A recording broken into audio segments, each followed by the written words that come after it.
बीवी ने गुस्से से शोहर से कहा, शादी से पहले तो तुम मुझे रोज फिल्में दिखाते थे, बड़े गिफ्ट देते थे, अब क्या हो गया है? शोहर ने ठंडी आह भरी और बोला, बेगम, तुमने कभी किसी उम्मीदवार को इलेक्शन जीतने के बाद पोस्टर और बैनर लगाते देखा है? बस मेरा भी इलेक्शन हो गया है। एक लड़के ने अपने दोस्त से कहा, यार मेरी बीवी जब मेकअप करती है तो बिल्कुल परियों जैसी लगती है, कसम से दिल खुश हो जाता है। दोस्त ने पूछा, और जब मेकअप उतारती है तो फिर कैसी लगती है? आदमी ने मुंह बनाकर कहा, फिर वो बिल्कुल भूतनी लगती है। लड़का दोस्त से बोला, यार तेरी गर्लफ्रेंड तो बड़ी स्मार्ट और खूबसूरत है, तूने इसे कैसे फंसाया? दोस्त हंसकर बोला, भाई मैंने फंसाया नहीं, वो खुद फंसी है। मैंने तो बस इसे इतना बताया था कि मेरी फैसलाबाद में कपड़े की 2 बड़ी फैक्ट्रियां हैं। ये बताना भूल गया कि वो मेरे अब्बे के दोस्त की है। बीवी रोमांटिक मूड में शोहर के पास आई और बोली, जान आज घर पर कोई नहीं है, बच्चे भी नानी के घर गए हैं, आज तो कुछ तूफानी होना चाहिए। शोहर खुशी से उछल पड़ा और बोला, वाह जी वाह, तो फिर जल्दी से जाकर पकौड़े बना लो, मैं जलेबियां लेकर आता हूँ, आज रज के खाएंगे। समझ रहे हो आप? मरीज परेशानी से बोला, डॉक्टर साहब रात को जब मैं सोता हूँ तो मुझे लगता है कोई भारी चीज मेरे ऊपर बैठी है, मेरा दम घुटता है। डॉक्टर ने पूछा, क्या तुम शादीशुदा हो? मरीज बोला, जी बिल्कुल। डॉक्टर ने कहा, फिर टेंशन ना लो, ये कोई वहम नहीं हकीकत है, चुप करके सो जाया करो, इसका कोई इलाज नहीं है। तू समझा? हाँ।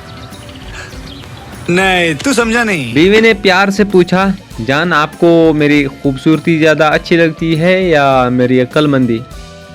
शोहर ने मुस्कुराकर कहा, मुझे तुम्हारा ये मजाक करने का अंदाज बहुत पसंद है। यही सोचकर हंसी ही नहीं रुकती। तो जरा सब्र करो, बोला धक्का मुक्की नहीं करने का, आराम से। बांस ने सेक्रेटरी को घूरते हुए कहा, तुमने आज इतने टाइट कपड़े पहने हैं, मुझे तो समझ नहीं आ रही कि तुम सांस कैसे ले रही हो। सेक्रेटरी मुस्कुरा कर बोली, सर यहाँ से मैं सांस लेती हूँ, आपकी नज़र तो वहाँ तक जा ही नहीं रही, आप अपना काम करें। एक आदमी ने दोस्त से पूछा, यार मेरी बीवी नाराज होकर मायके चली गई है, समझ नहीं आ रहा अब क्या करूं? दोस्त बोला, यार अगर तेरे पास कोई पुराना मोबाइल होता तो मैं कहता उसे रीसेट कर ले, पर बीवी का तो आज तक कोई नया सॉफ्टवेयर ही नहीं आया है, अब चुपचाप जाकर मना ले और कोई हल नहीं। बीवी बोली, जान मैंने आज आपके लिए अपने हाथों से ऐसा सालन बनाया है कि आप बस उंगलियां चाटते रह जाएंगे। शोहर बोला, खुदा का खौफ कर बेगम, कल तूने ऐसी चाय बनाई थी कि मैं पूरा कप चाटता रह गया, क्योंकि उसमें पत्ती नाम की तो कोई चीज ही नहीं थी। लड़की गुस्से में बोली, तुम लड़के इतने बेशर्म क्यों होते हो, हमेशा एक ही चीज के पीछे भागते हो। लड़का मासूमियत से बोला, बाजी अब अगर बस स्टॉप पर खड़े होंगे तो बस के पीछे ही भागेंगे ना।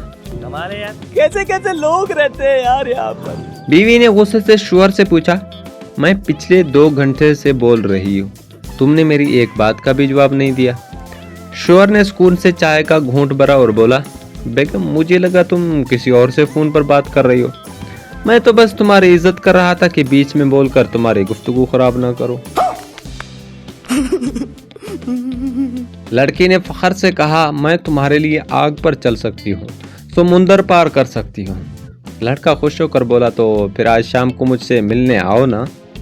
लड़की ने मुंह बनाकर कहा, नहीं यार आज धूप बहुत तेज है, मेरा रंग काला हो जाएगा और वैसे भी मुझे पसीने से एलर्जी है। उस्तानी ने क्लास में पूछा, बताओ बेटा मच्छर और बीवी में क्या फर्क है? एक शादीशुदा तालिब इल्म ने पीछे से आवाज लगाई, मैडम जी मच्छर सिर्फ रात को खून पीता है और बीवी दिन रात शिफ्टों में पीती है, और वो भी बगैर किसी बनबनाहट के।